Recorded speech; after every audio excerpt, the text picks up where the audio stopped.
Our early man, our prehistoric relatives and forefathers. Quick to run, less quick to communicate. In fact, it took several million years before we realized it might be better to organize communication into a system.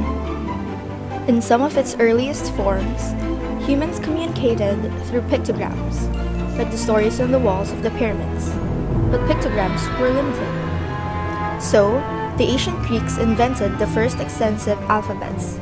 Over the next several hundreds of years, communication was limited to handwritten materials, which were largely religious and subject. That changed in 1448 when a German named Johann Gutenberg invented the printing press. His invention combined ink, paper, and movable type with the goal of creating standardized, reproducible writing. Apropos for the time Johann printed a ton of Bibles. Spin the wheel of history to the 1700s and meet the Gutenberg press's faster, more dashing brother, the typewriter. Historians count 50 or more prototypes that existed before William Austin Bird patented an early version in 1829. Also in the 1800s, an American named Samuel Morse transitioned from painter to inventor when his wife died, but he didn't hear of her death until days later.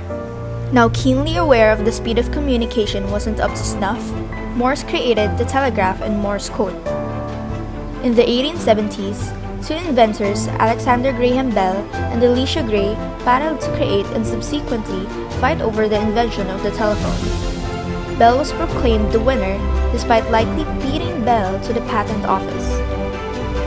Less than 50 years later, another feud erupted, this time between Nikola Tesla and Guglielmo Marconi over the invention of radio. It was also a race to the patent office that ended in Marconi being awarded the Nobel Prize, and Tesla being awarded the eponymous 80s band. Now that sound could be transmitted wirelessly, we did the same with visual images.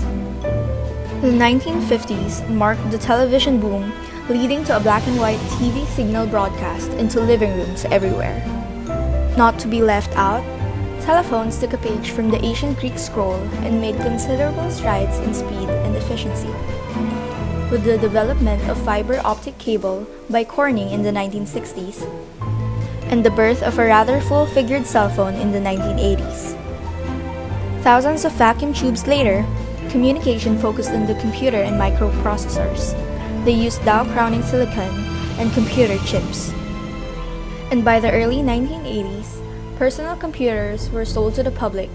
But of course, where would modern communication be if we neglected to mention the internet? The internet was first used by the US government until the 1990s, when internet browsing went commercial, marking the tipping point for email and in the shower away messages, but never one to be tethered to the past or to a desk. We took web browsing from desktops to mobile devices and tablets with the advent of 3G and 4G technology, allowing us to communicate at light speed from anywhere on the globe and forever altering how we perceive our role in the world. Are you ready for the next innovation?